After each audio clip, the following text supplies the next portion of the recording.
Hey guys, Jason Petty here.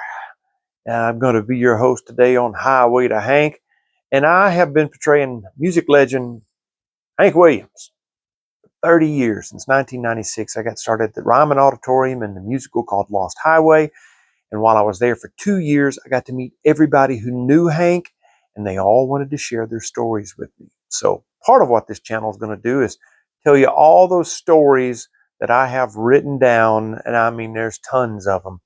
It's also going to be a journey of me portraying Hank Williams, how I got there, and all the people that I've met. We're going to take you on travels. We're going to take side trips, road trips, national parks, historic places, places that are important to Hank Williams. We're going to take you to museums. We're going to sing songs. We're going to talk about why Hank wrote the songs that he did, why Hank drank. We're going to get into the psychology of Hank, all things Hank and classic country music. And if you love that type of stuff on your YouTube channel, man, would you please do me a great big favor and hit that like button and subscribe button and tell all your friends and neighbors, and get out the megaphone and holler out the window to your friends. Go, hey, go to Highway to Hank with Jason Petty. That's right. And tell them to come run, and we'll do the best we can to try and entertain them. Well, don't let the clickbait title fool you, because it's not a lie. It's true. I did hang up on a legend, and I mean a legend of country music. This episode is all going to be about how I got cast in the lead role of Hank Williams in the musical hit Lost Highway. Now, of course, Lost Highway is a Leon Payne written song that Hank Williams made famous, had a great big hit on it. And they named the play about Hank's life after that song. And it's a great title because, Hank passed away while en route on a highway in West Virginia. He was on his way to Canton, Ohio. So it's very apropos that it's named that. But a little bit of background about me is I got started, let's go back all the way. I graduated college from the University of Tennessee. I wanted to be in radio and television, advertising and sales, and that lasted about a year and a half. And then I said, well, that's not for me. Then I got a job doing pharmaceutical sales, and that lasted for about 3 years, and that was much better money, much better clientele. You're always dealing with doctors and nurses. But then one day, I happened to have a client who was involved in community theater in Franklin, Tennessee, at the Pull Type Players Theater there in Franklin. Very historic town, a lot of Civil War history and stuff. But and they knew that I sang. I sang in my church choir, and they knew that I sang. And somebody had dropped out of a play called Once Upon a Mattress. That's what made Carol Burnett famous. She was the understudy, and then the lead got sick, and she did the role for a couple of weeks, and people just went gaga over her. So we were doing this version, the community theater version of Once Upon a Mattress. So they wanted me to be the minstrel, who is the basic narrator of the story. And he comes out dressed like Robin Hood. Yes, green felt, green hat, pointy toe shoes, black tights, and he plays a little, looks like a mandolin, but I don't know what they called it. But I fake played it because I didn't know how to play nothing then. I wasn't musically inclined in high school or in college. But they knew that I sang in church choir. So I became the minstrel narrator of Once Upon a Mattress, Franklin, Tennessee. Well, from there, I did another play called Little Abner, where I was Little Abner. And then one day, my church choir director had a friend who worked in the entertainment department at Opryland, USA. Now, for those of you who don't know, Opryland, USA used to be a huge musical show park, theme park in Nashville, Tennessee, over near the Grand Ole Opry House on the Cumberland River. And they they prided themselves on being a show park, live music, theater, that kind of stuff. And my church director asked me if I wanted to go audition for it. And I said, I've got a job, I'm pharmaceutical sales. He said, yeah, but you don't got to work weekends. I was like, okay, I could do that. At the time, I was single, and so I decided I'd give it a shot. And so I auditioned and happily got cast in a show called Country Music USA, which is about an hour-long history of country music. And it's very quick. I mean, you come out and you go, and here's Roy Acuff, and you're going, on the Wabash, cannonball, boom, right into the next person. It's fast-paced, very little narration. You know, it's kind of an intro sentence, and then the singers, and then they'll do some clogging and dancing. Great, great show. I loved Opryland USA. Didn't pay nothing, but when you're that young, you don't care. You're sort of getting this music bug out of your system. But it was at Opryland where the music bug really bit me. And so I decided that in year 2, I was asked by some of the people at Opryland if I wanted to do the full year of Opryland, which I think we started rehearsals in February. And if you got cast in one of the Christmas shows, it went all the way up to the new year. So you only had about 6 weeks off, all of January and first 2 weeks of February. And I had to make a decision. Do I keep this cushy pharmaceutical sales job and pursue that? Do I pursue music? And it weighed on me. It really did weigh on me. And I finally decided that I was going to pursue music. I was young enough to where, you know, if I'd gotten it out of my system and done it for a couple of years, I could have always come back and applied for sales jobs, either in radio, TV, or pharmaceutical sales or whatever, because I had a little bit of a background. But I went ahead and did it. And lo and behold, in Country Music USA, one of the people I was cast as was Hank Williams. And I still remember the casting. Um, it was Joe Gerls and Matt Davenport. They were the sort of co-directors, I think, my first year. And uh, Joe, there was a day in rehearsals where every uh, male auditioned for all the male parts. So you went through and you sang half a chorus of You're Cheating Hard or whatever it might be, whoever we were doing. If it was Acuff, it was Wabash Cannonball, and everyone sang it. And I think there were 18 cast members, so there's 9 men, 9 women. And the women would do the same, Patsy Cline, Tammy Wynette, and all that stuff. And then, of course, come back the next day or two, and they would have who was cast as who. Well, they came up to me and they said, you know, you're long, you got a gaunt face, and you got that dark look in your eye. And they said, um, can you sing Hank Williams? At the time, I didn't know. I wasn't really big into country music then. I really wasn't. The whole urban cowboy thing had turned me off of country music. I didn't like that phase of it. I grew up in the '70s, and my real heroes were at the time Ronnie Millsap. I really loved Ronnie Millsap, George Jones, Tammy Wynette, Conway Twitty. I was a big Conway Twitty fan. I was always an Elvis Presley fan, and he did some country stuff too. But I loved Larry Gatlin. I Don't Want to Cry, and there's a bunch of Charlie Rich, Charlie Pride. My grandmother loved Charlie Pride. My grandmother once said, you know, if Charlie Pride wasn't married, he would be to me. She loved Charlie Pride so very much. Merle Haggard, Mel Tillis. I loved all those guys. But then come the urban cowboy movement, and I didn't like that sound very much. I mean, it wasn't my cup of tea. I didn't think it was bad. It just didn't hit my ear right, if you know what I'm saying. But so anyway, I wasn't that big into it, and I said, I don't know. What do you want me to sing? He said, well, we want to do Lovesick Blues. Do you know how to yodel? And of course, I did not. I didn't know how to yodel. I said, no, but I'll give it a shot. Well, I yodeled for Lovesick Blues right there on the spot. He said, well, I tell you what, we're going to change the song to You're Cheating the Heart. But if you come back and you're in next year's cast, learn to yodel. So I did.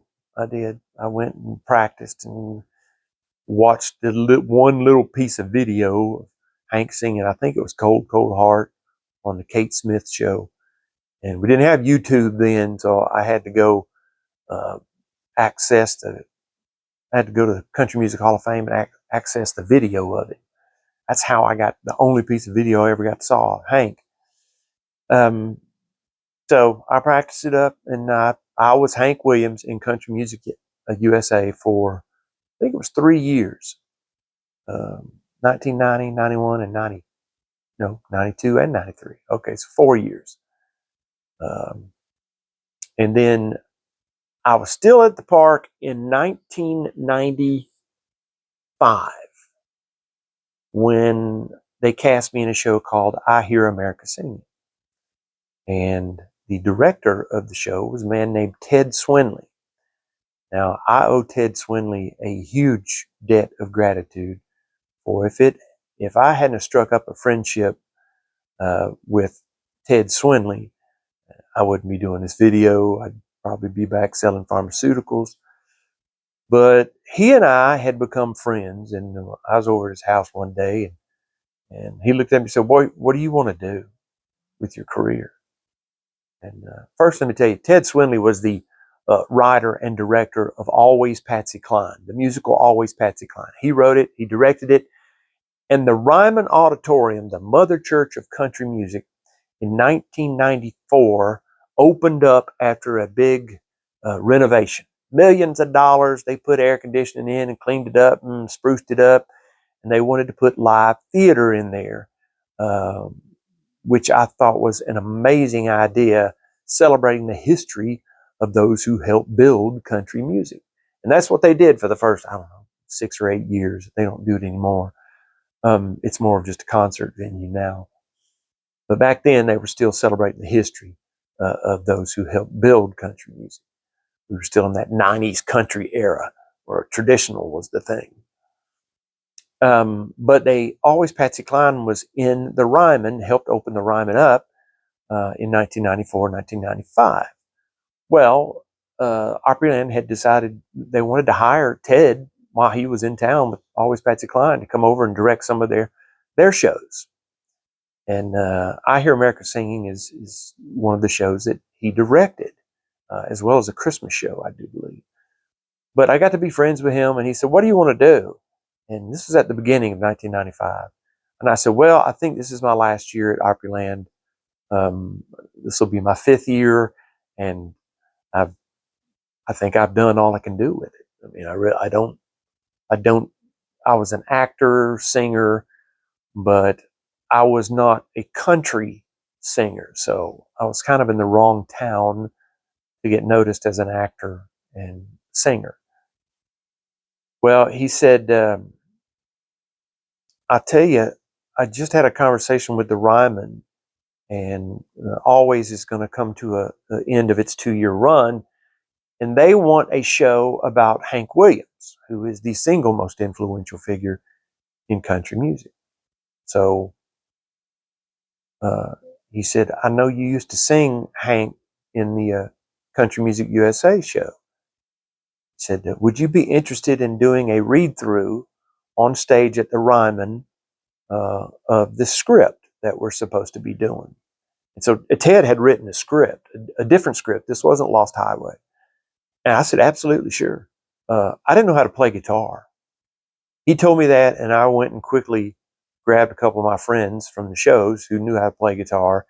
And I think it was a couple months before we did the read-through. And in 2 months, taught myself the basic chords on guitar and learned rhythm and took lessons, and just all I did every waking moment. Everyone was out partying, having fun, having get-togethers and stuff. For those 2 months, I did nothing but practice guitar and go to Opryland and do the shows during the day. So we did the read-through with all the Grand Ole Opry executives, the Ryman executives, everyone. That was all that was in attendance. And we all wore black. And, you read from the script. The scripts were open, and the musicians were on stage, and I had my guitar, and I had the cowboy hat on. but you didn't. It wasn't like blocking. You didn't walk to spots and act with people. You just read off the script. They just wanted to see what the script and the music would sound like. Well, we did it, and after it was done, Bud Wendell and some other folks uh, discussed it and decided what they wanted to do. Well, they didn't exactly like the script that Ted had written, but one of them told Ted and said, I think we need to look at some other uh, type of shows that include Hank." But he said, "But there's your Hank Williams right there. You've got him cast already." So that was my audition. It was just luck and happenstance, being in the right place at the right time. And Ted Swinley is solely to blame for all the pain I've been through. No, I'm kidding. For all the wonderful things that have happened to me. I wouldn't have it any other way. So thank you, Ted Swinley. I appreciate it very much. Um, but Opryland Music Group went out and bought the rights to Lost Highway, the play. Now, Lost Highway had been written several years before by Randy Myler and Mark Harlick, and had been performed, I think, in Denver and maybe in San Diego in the late 80s, and then sort of maybe did a few regional things, but it had sort of done its thing. And Opryland decided to buy it lock, stock, and barrel from Randy and Mark, who owned it. And they did, and we did the show. It was announced in January of 1996 that I was going to portray Hank Williams in Lost Highway at the Ryman for 2 years, 1996 and 1997. And it was a big deal. Media came out. We did a press conference. Uh, I was scared to death because this town, Nashville, was basically built on Hank Williams and Fred Rose and Roy Acuff. Several others included, many others included, but Hank was the single most influential figure in all of this. So he was the big dog daddy. And I knew that the people that played in his band and in Grand Ole Opry Stars, they were still alive then. They were going to come see this show. They were going to critique this show. I was a little scared, but we did the press conference, and it was on all the local channels here in Nashville. And so next morning after the news conference, and it aired on stuff, this is back before cell phones. I think the Ryman made me get a pager so they could get in touch with me. Which your pager went off and you had to find a payphone somewhere and hope you had a quarter or whatever it was, and then had to call them back.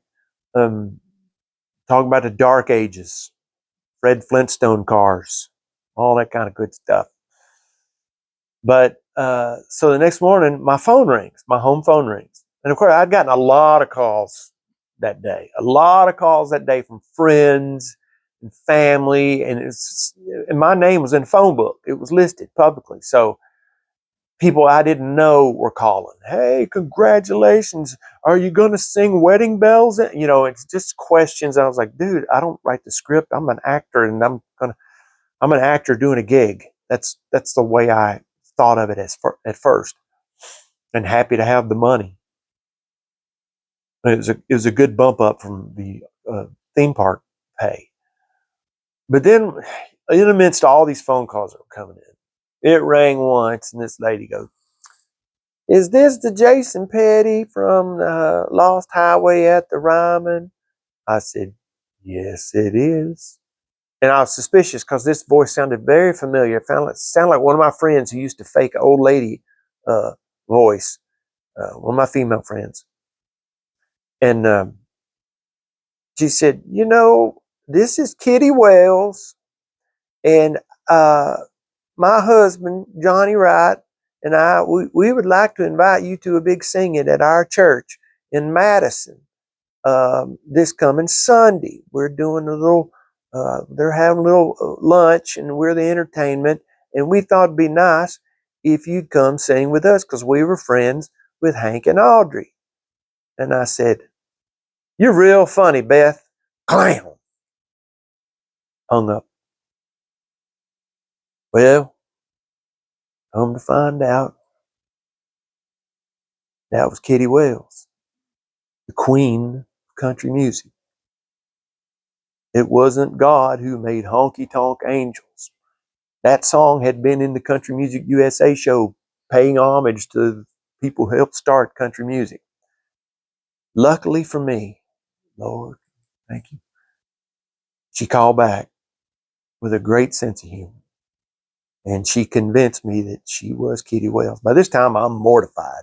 I am absolutely mortified. I just can't speak correctly. Trying to, yes, Miss Whitty-Kells, I appreciate you and Ronnie Jack, your wife, husband. I mean, I couldn't speak, and she just got tickled. She thought it was so funny, and so I did. I went and played with Johnny Wright and Kitty Wells.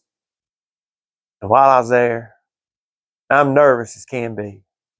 Because right now I can barely play guitar, and I'm learning all these new Hank songs that I didn't know before. And she wants me to come do 30 minutes. Shoot, I got a week to learn enough songs to fill 30 minutes. And I know I'm not going to be a great guitarist, a great Hank impersonator right now. It's going to take the next 6 months until we start doing the show.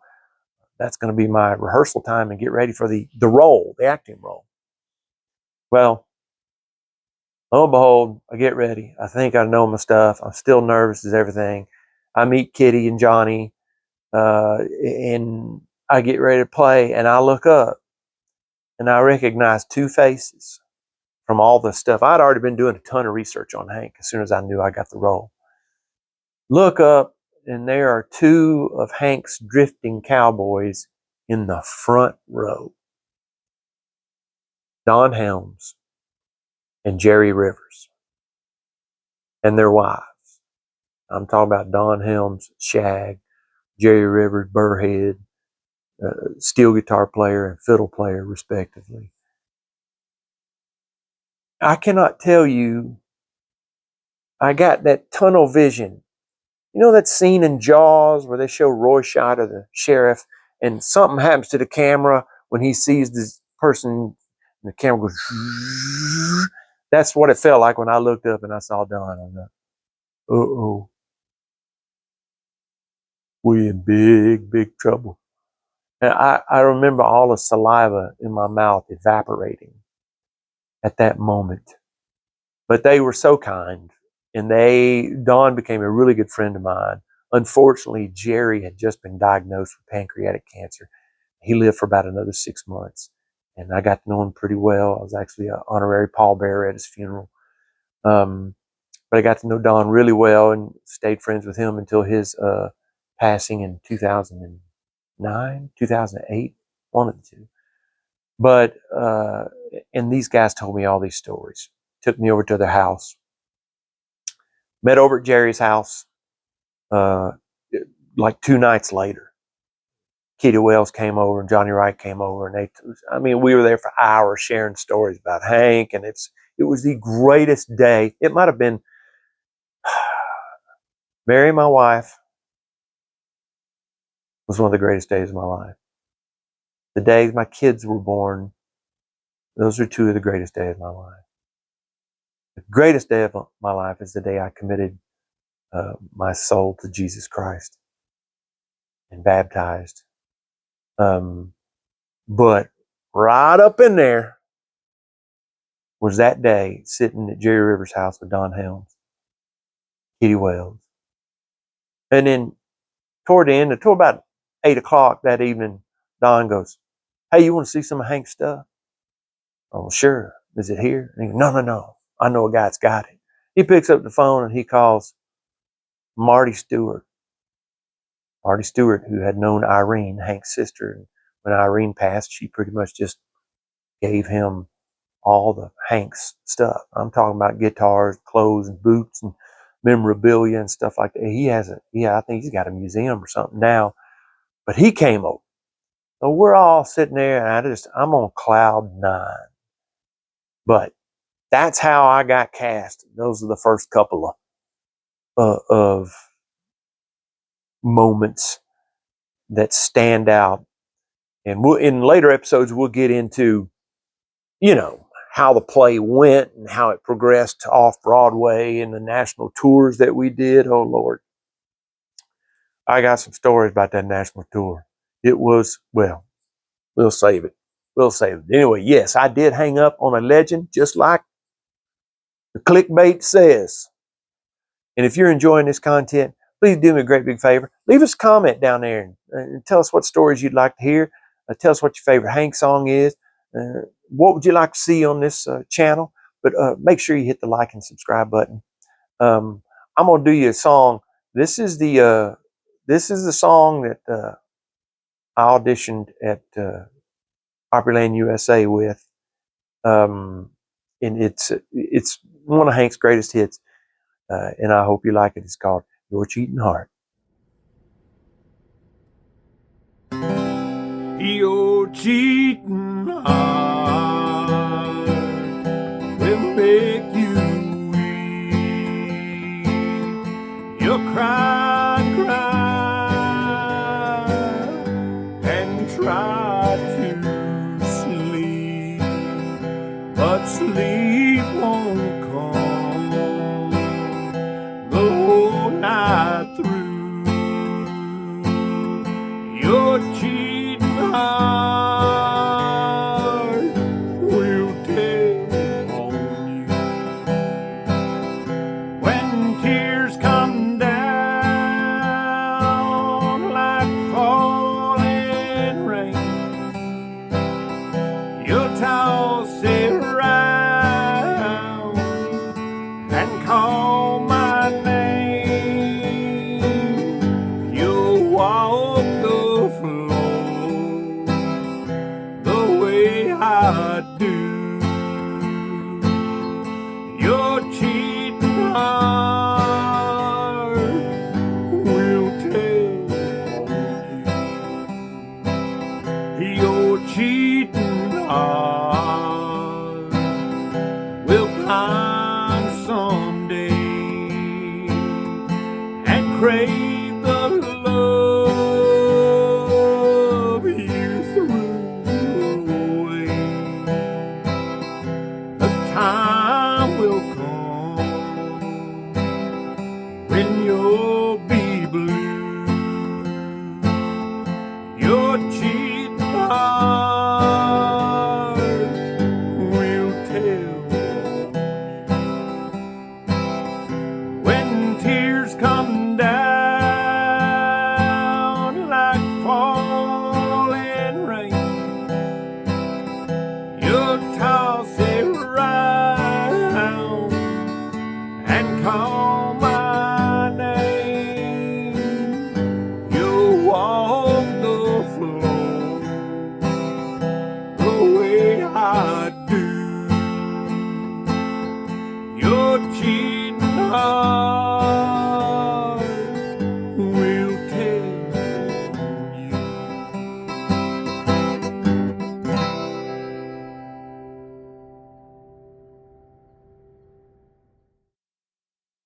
One of the most recognizable country music songs of all time, and the song that got me my job at Opryland, USA. Your Cheating Heart. That's what we did the first year in 1990. That's what started it all. Joe Girls and Matt Davenport, Ted Swinley, you're all to blame for this. And I thank you from the bottom of my heart. But there's many, many others that had a hand in it, and we'll get into those later on.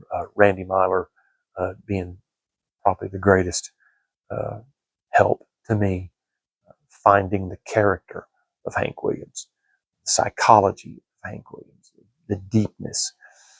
Anyway, thank you so much. I do really appreciate y'all listening to me sit here and jab on and on and on about me. But as you can see, I love to gab, and we're going to keep on doing it. We're going to do lots of other good stuff on this show, on this channel. And check my website, www.jasonpetty.com, and see if we're going to be close to you. And just hit the like, subscribe button. And if the good Lord's willing and the creeks don't rise, we'll see you for too long.